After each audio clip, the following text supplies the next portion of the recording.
அனைவருக்கும் வணக்கம். நான் பிரபாகர் ஜோதிடர். ஓம் சிவாய நமக. சிவசக்தி திருச்சிற்றம்பலம்.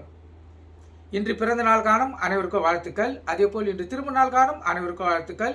இறைவனுடைய அருள் பரிபூர்ணமாக உங்களுக்கு கிடைக்கட்டும். உங்களின் மனம் எதை நீ ஆசைப்படுகிறதோ அந்த ஆசை நியாயமான ஆசையாக இருந்தால் நிறைவேறட்டும் என்று எம்பெருமான் சிவபெருமானிடம் அடியேன் வேண்டிக் கொள்கிறேன். இப்போ நான் என்ன சொல்ல போறேன்னா, இன்றைய ராசி பலன் தான் சொல்ல போறேன். கருத்து கொண்டு நீங்கள் பயன்பெறுங்க. 12ஆம் ராசி மீன ராசி. மீன ராசியை பொறுத்த மட்டும் நாள் அற்புதமாக இருக்கிறது. சுப செயல்கள் அதிகமாக நடக்கக்கூடிய நாள், இன்பங்கள் அதிகமாக பெறக்கூடிய நாள், பணவரமும் அதிகமாக இருக்கும்.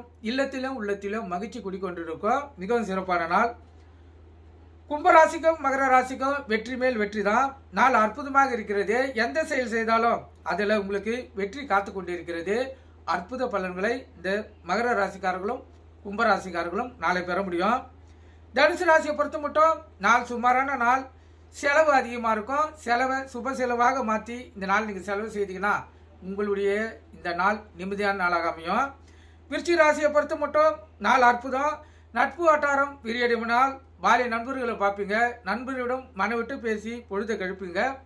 நண்பர் மூலம் ஏதாவது உதவி எதிர்பார்த்தீங்கன்னா அது கிடைக்கக்கூடிய வாய்ப்பும் ஏற்படும். நீங்களும் நண்பர்களுக்கு உதவி செய்யக்கூடிய வாய்ப்பு ஏற்படும். விருச்சிக ராசிக்கு அற்புதமான நாள். இப்போ துலா ராசியை பொறுத்த மட்டும் சிறப்பான நாள், ஆர்வமான நாள். எந்த செயல் செய்தாலும் ஆர்வமாக அந்த செயலில் ஈடுபட்டு வெற்றி பெறுவீங்க. சிறப்பான நாள்.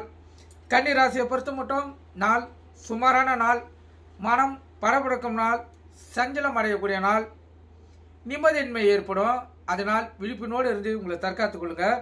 சிம்ம ராசியை பொறுத்த மட்டும் அடுத்தவங்க உதவி, கருணை, பரிதாபம், கவனம் இதெல்லாம் தேவை. ஆனால் நாளை பொறுத்து மட்டும் நாள் சிறப்பாக இருக்கிறது. வெளியில் செல்லக்குள்ள மிகவும் விழிப்புணோடு கவனமாக இருக்கணும். விபத்துகள் ஏற்படக்கூடிய வாய்ப்பு சிம்ம ராசிக்கு உண்டு. அதனால் எச்சரிக்கையாக இருந்து உங்களை தற்காத்துக் கொள்ளுங்க. கடகராசியை பொறுத்து மட்டும் சுகமான நாள். ஆனால் நாளை பொறுத்து மட்டும் நிம்மதியின்மை ஏற்படக்கூடிய நாள். உடல் ஆரோக்கியம் பெறும். ஆனால் மன நிம்மதி இருக்காது. அதனால் நீங்கள் சிறு தானம் செய்வது மிகவும் சிறப்பு. மிதுன ராசியை பொறுத்த மட்டும் நாள் சுமாரான நாள். தொல்லைகள் அதிகமாக இருக்கும். பிரச்சனைகளை சந்திக்க வேண்டிய சூழ்நிலையில் வரும். மன நிம்மதியின்மை இருக்காது. இல்லத்திலும் உள்ளத்திலும் மகிழ்ச்சி தடைப்படும். அதனால் உங்கள் இஷ்ட தெய்வத்தை குல தெய்வத்தை வணங்கிட்டு இந்த நாள் நீங்கள் செலவு செய்யுங்க. மேச ராசிக்கோ ரிஷப ராசிக்கோ நாள் அற்புதமான நாள், இன்பமான நாள், மகிழ்ச்சிகரமான நாள், உள்ள மகிழக்கூடிய நாள். கணவன் மனைவிடைய ஒற்றுமை நெருக்கம் அதிகமாக இருக்கும். அலுவலகத்திலும் மதிப்பு மரியாதை உயரும். இப்போ மேச ராசிக்கும் சிம்ம ராசிக்கும் சந்திராசிக்குது. எச்சரிக்கையாக இருந்து உங்களை தற்காத்துக் கொள்ளுங்க. நன்றி, வணக்கம்.